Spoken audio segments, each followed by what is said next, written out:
What's going on, guys? Welcome back to the Sports Saviors, and today I'm going to be talking about the Blue Jays season so far. So I'm going to talk about their last 10 games mainly, and the events that happened during their last 10 game span, and share my opinions on them. My previous video in this series was about their first 20 games, so that's why I'm only talking about their last 10 games in this one. If you're interested in watching that, then I would recommend going and doing that. So over their last 10 games, they went 6-4, with an overall record of 14-16. So the series before their last 10 games was against the Twins. And this is where I started to believe a little bit because they had a pretty good series against them. They were swinging the bats incredibly. They were getting on base a lot more consistently than the previous team that I saw at the start of the season. So I started to believe a little bit in the team. And then they sweep the Athletics in Oakland. And I gained a lot of faith in them. The game on April 20th where they won 10-1 was really fun and exciting to watch. And then we go back to Toronto and we get handled by Kevin Pillar and the Giants. You look at the scores of those games, the first one was 6-7. It shows that the game was close, but in reality we just had a grand slam by Rowdy Tellez, and if we didn't have that grand slam, then the score's 7-2. So we got beat pretty bad by the Giants. And then Oakland comes back to town, and we sweep them, and we look incredible. We look like a really, really good team. And now we're in Los Angeles playing the Angels, and we're getting beat pretty bad. The first game, 4-3, was a close game. We should have won it. We had our opportunities last night to win, but we just didn't. Overall, the pitching has been quite good so far. I think that the verdict is still out on Thornton and Buckles. Sorry, I can't say his name correctly. I'll just call him Clay. So Clay had a pretty decent game 2 nights ago against the Angels, although we lost. And Thornton, I'll look for him to play in our next series. Hopefully he'll be able to do well. But with him, I just can't tell if he's got what it takes or not. He's very inconsistent, it seems like.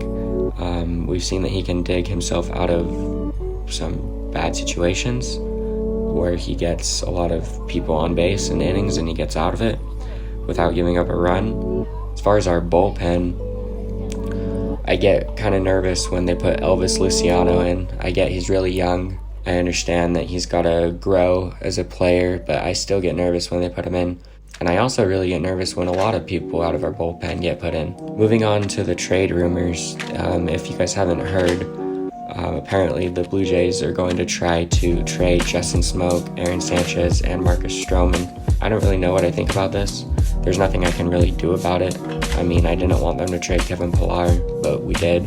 It's quite apparent that our front office wants to go young, and we already are like the second youngest team in the league. Our average age is like 27 on the team, and that's really, really young compared to all the other MLB teams in the league. I think that Sanchez and Stroman are pretty consistent pitchers when they're healthy. Obviously, both of them have had their injury problems over the last year or two. Sanchez's finger already got screwed up this season, and he's obviously been prone to injuries in the past as well. Justin Smoak, I'd hate to see him go. He's extremely consistent. Usually, as of recent, he's been getting struck out a lot. He's obviously an incredible first baseman, but if they were to trade him, then we obviously have Rowdy Tellez to step in and play first base, who I haven't seen do anything incredible, but I also haven't seen him do anything that tells me that he can't play first base. I think he's done an incredible job when he has gotten the opportunity to play first. And that's why Justin Smoak is so good too, because he is consistent. I think he's only had one error this entire year on a ball that he should have caught, but he didn't, so we move on. But they're just consistent players. Whatever the front office is going to do, they're going to do. There's nothing I can do about it. I might have a feeling one way or another, but this might be a year where we have to move on from a lot of our older veteran players.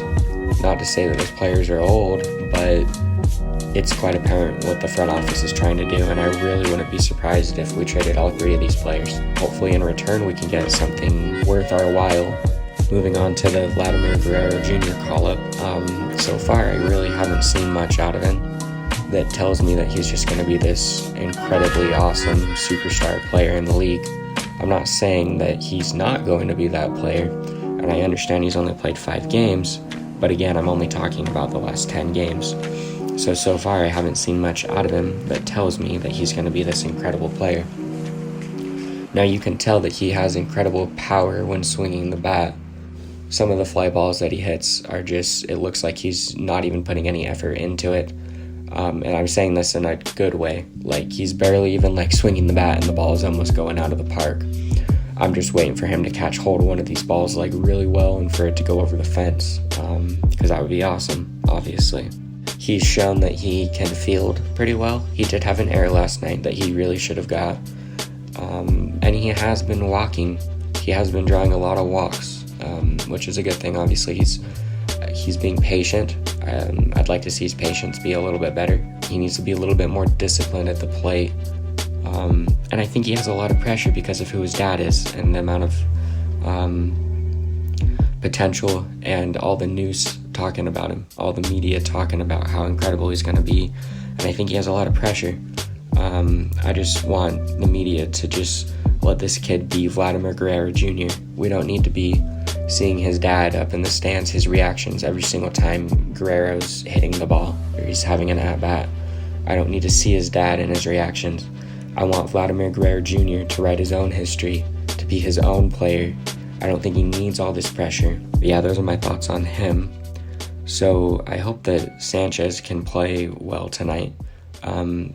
I hope that the trade rumors aren't getting to his head, because I think that the rumors might have been getting to Stroman's head last night, because we know the type of player he is and stuff.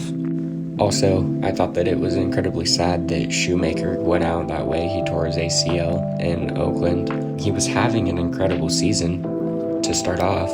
I feel terrible for him because he's dealt with injuries his entire career, and he finally gets situated and is playing incredible. He was honestly our best pitcher so far, and then he tears his ACL and he's out for the season.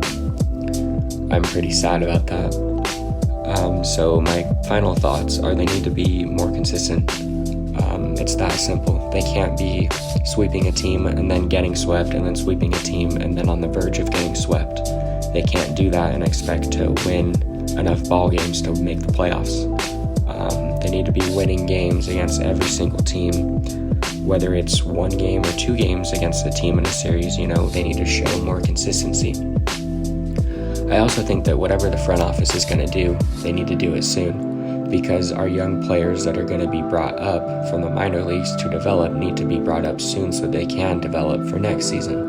And the players that we get out of these future potential trades need to be able to come to Toronto and develop and get accustomed to playing here for their future.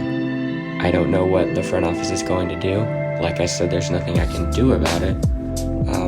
I don't know what route they're going to take, because the Blue Jays are kind of in that awkward situation where they have enough potential that they could make a playoff run, but in all likelihood they aren't going to make the playoffs. So I think that they should go young. They should play our younger players and develop players and possibly trade these guys. As much as I like them, they might have to trade them for the betterment of the Blue Jays' future. So yeah, those are my closing thoughts. I'm going to be making this a series.